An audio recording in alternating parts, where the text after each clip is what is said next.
Now we're a little bit, we still have a few minutes left to go, so I'm going to take 15 minutes now for questions from the audience and ask both of our speakers to come up. And if you have a question, please raise your hand and be recognized. I'll recognize you. I'll repeat your question for the recording and turn it over to our panel. Way in the back. As a former history teacher, I had years to study these things, and as I get older, you gain the power of synthesis, and the way you look at things, and things kind of come together, and you try to arrive at different conclusions. And I was listening, thinking of the 4 different topics that were brought up, and it kind of came out of left field. In the South, there was this overweening concern, and with some level of understanding, but mostly overblown, of federal power. That they were afraid of federal power, national government power. And that when the country was set up, there was the federal and the Confederate mentality to bring the two together to have one country, and the Constitution made this possible.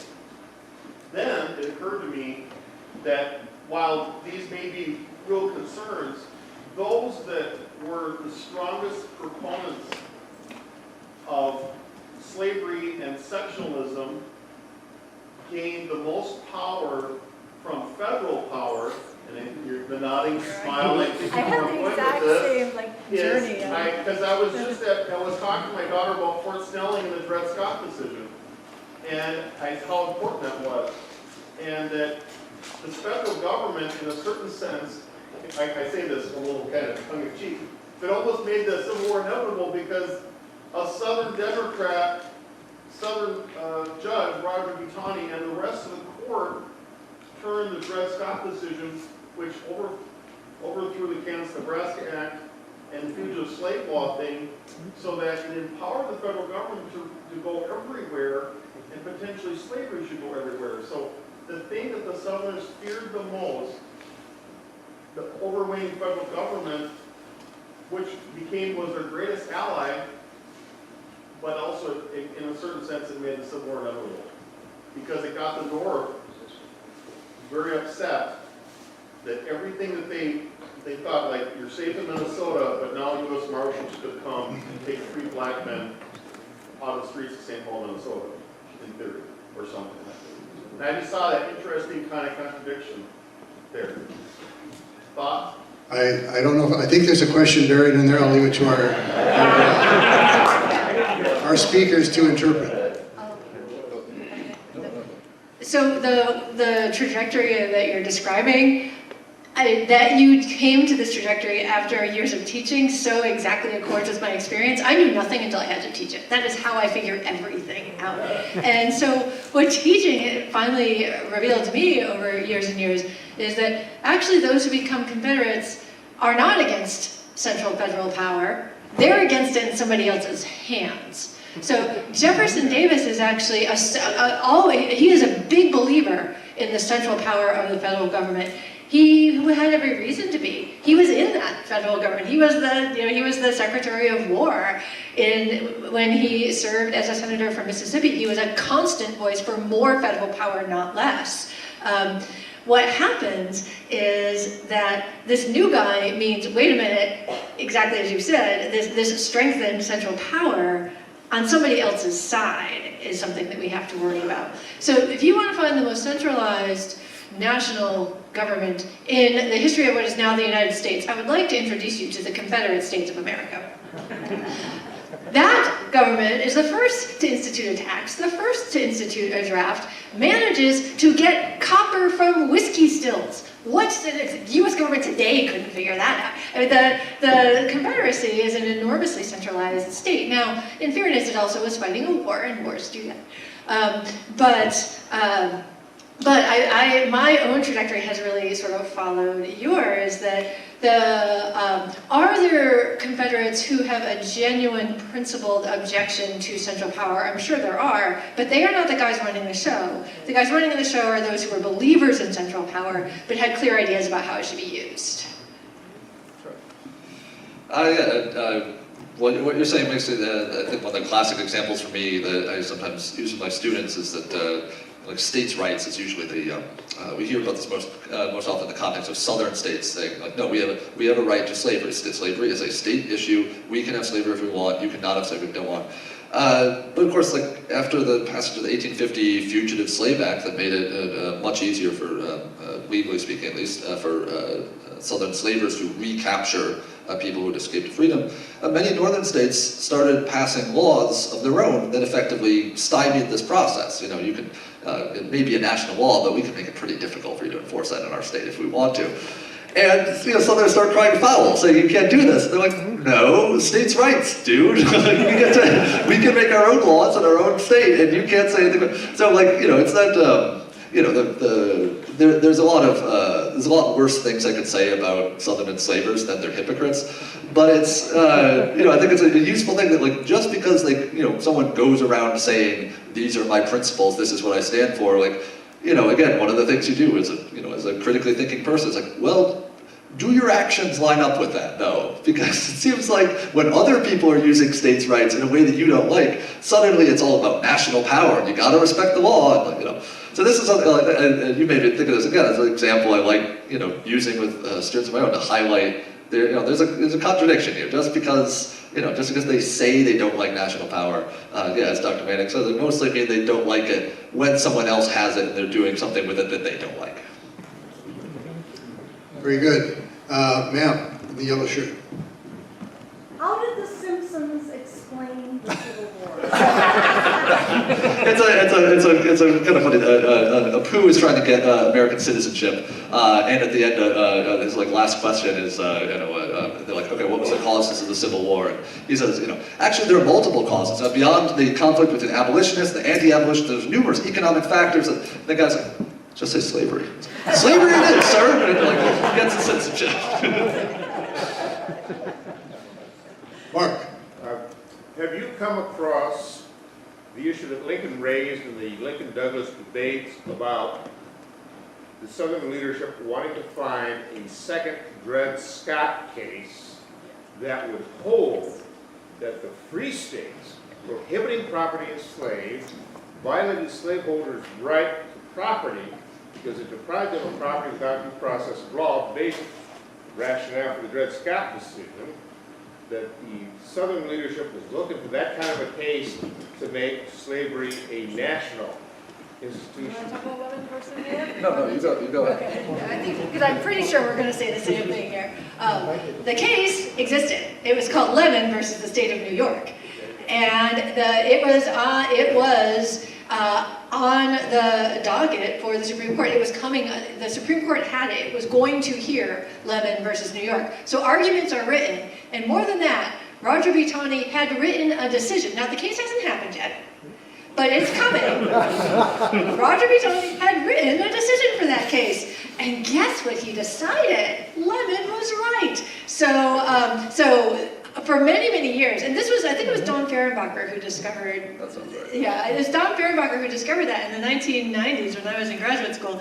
And or at least it was published when I was in graduate school. And so I went into graduate school completely convinced that because that is something that Lincoln and the Republicans say throughout the 1850s is Dred Scott was just the start, they're gonna do it in the States.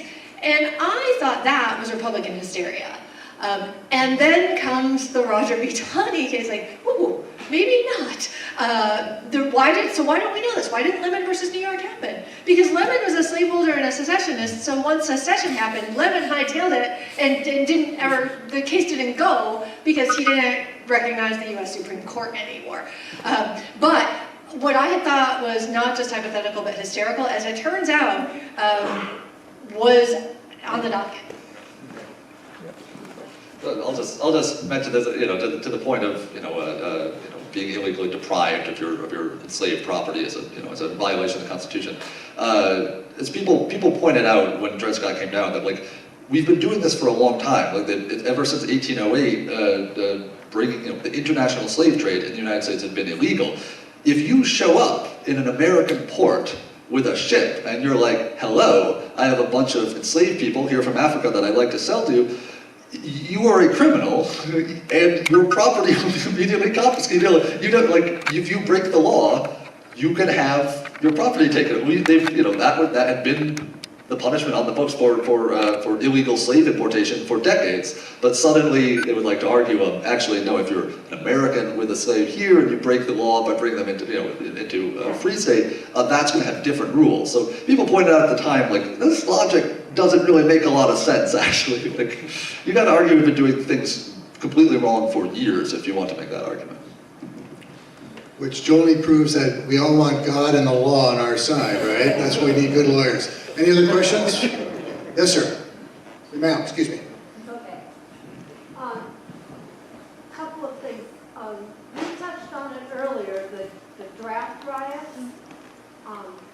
And my great-great-great-granduncle was one of the put down the draft riots. So I'm wondering a little bit more, because like you just said, it wasn't that big a deal. No, I'll clarify what I said. And then the other question is, the contraband camps, and nobody had prepared for that, but who was preparing for the citizens that were displaced from the cities that were absolutely bombed out? You know, there had to be a large contingent of those that also had nowhere to go. My last question is for both of you is, how did the events of 1837 begin to precipitate the Civil War? Thank you. Two of them could be pretty quick. So, draft riots. I didn't say the draft riots weren't that big a deal. They are the single greatest civil disturbance in U.S. history in the 19th century, and some would say ever, in terms of loss of life. What I say is they should not be called the draft riots. That is a misnomer. Because those doing the rioting were not subject to the draft. They weren't citizens. They couldn't be drafted. What they were angry about was emancipation. They're race riots, not draft riots. Who are the targets are Republican Party offices, the draft office, but the biggest target is the Colored Orphan Asylum, which gets burned down, and Black-owned businesses.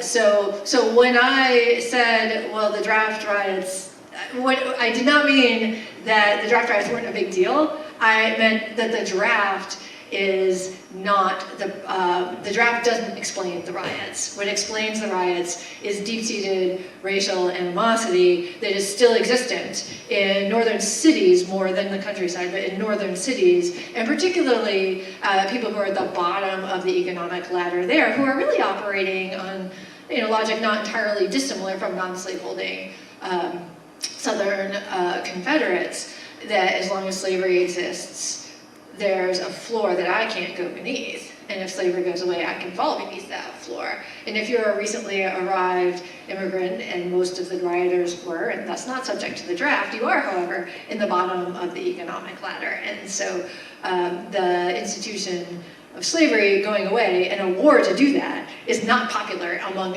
many segments, some segments of the northern population.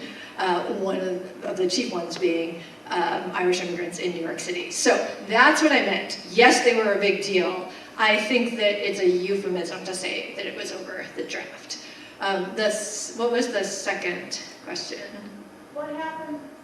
Oh, right. The numbers that get displaced are far smaller than you would think, but what does happen is something called refugeeing. I mean, even if you look at Atlanta, places don't get bombed out.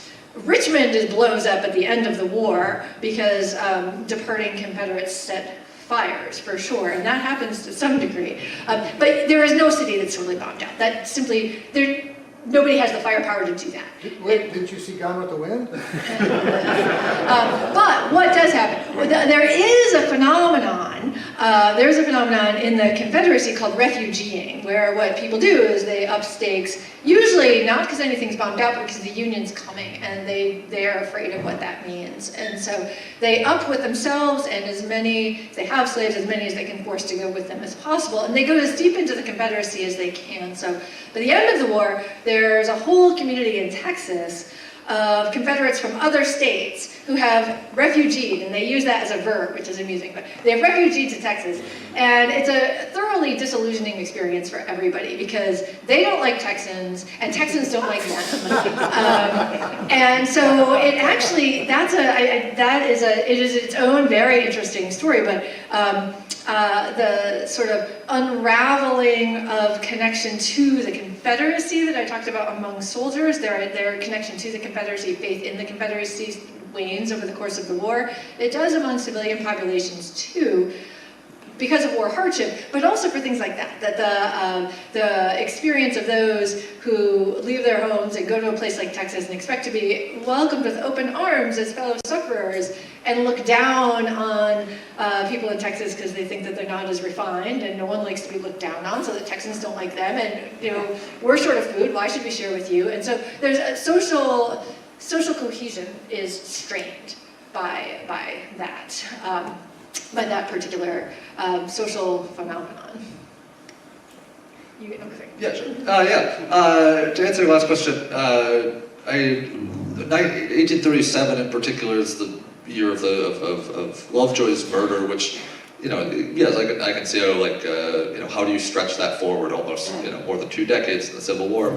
And part of the reason I think this is a good moment to kind of look at understanding how, how we get there to the Civil War, is just keep in mind, like I said, that a lot has to happen to change people's minds, to see people go from being their countrymen to people they are willing to shoot at and kill.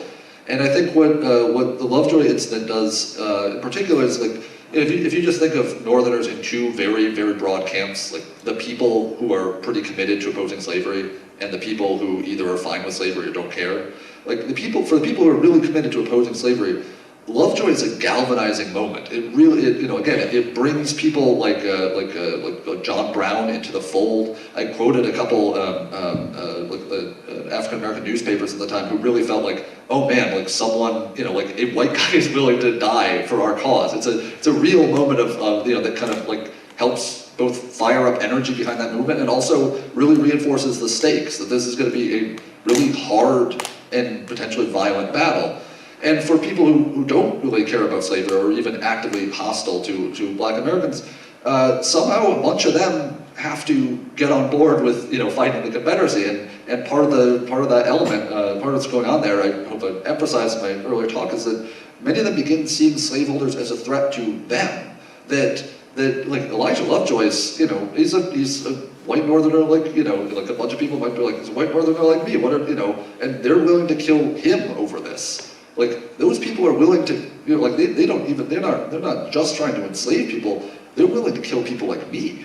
I don't think I like those guys very much anymore. So I think that's part of the reason why I emphasize stuff even decades before the actual conflict. Is this takes a while, these sort of feelings take a while to build, and people come to oppose, the rebels, the Confederacy, for a variety of reasons. Some are very committed to anti-slavery, some are less so. And understanding how the Civil War started, I think, means we got to try to account for many different ways that people can make that journey. We're short on time, so I'll take the last question. To what extent, would like both of you to comment, did the popular press of the time actually reflect public sentiment in the North versus the South? And conversely, to what extent did the popular press whip up pro-war or anti-war sentiments within various groups and at various times, both before, during, and towards the end of the war? Dr. Lund first. I'll be brief. I think, certainly, many of the newspapers are being run for specifically partisan purposes by political actors, and so we have to be somewhat, look at them with a bit of a guarded eye for that reason. But one thing that's useful about them is you just have so many. De Tocqueville is right, there are just so many newspapers around there. And so it is, while they are not a perfect proxy for public sentiment, when you are able to deal with a really large source base like that, it does make it easier to come to some general conclusions about public sentiment. As I said, many of these are partisan organizations, And so there is definitely an element of you know, kind of whipping up some fear and stuff. For example, I think probably there's a lot more, you know, the label Copperhead, for example, the anti-war wing of the Democratic Party, I think was relatively small, but it became a huge boogeyman in the Northern press. That you know, the Copperhead's this, the Copperhead's this. All the Democrats are Copperhead. Like it really, I think, kind of you know. Overemphasize the actual influence of that particular political faction, in part because they made a useful boogeyman for Northern editors. That's, you know, my opinion, my interpretation, but I think that is an element of what you're talking about. I'm not sure I have much to add. That was but I would say about the press in the 19th century is there's no charade of neutrality in the 19th century.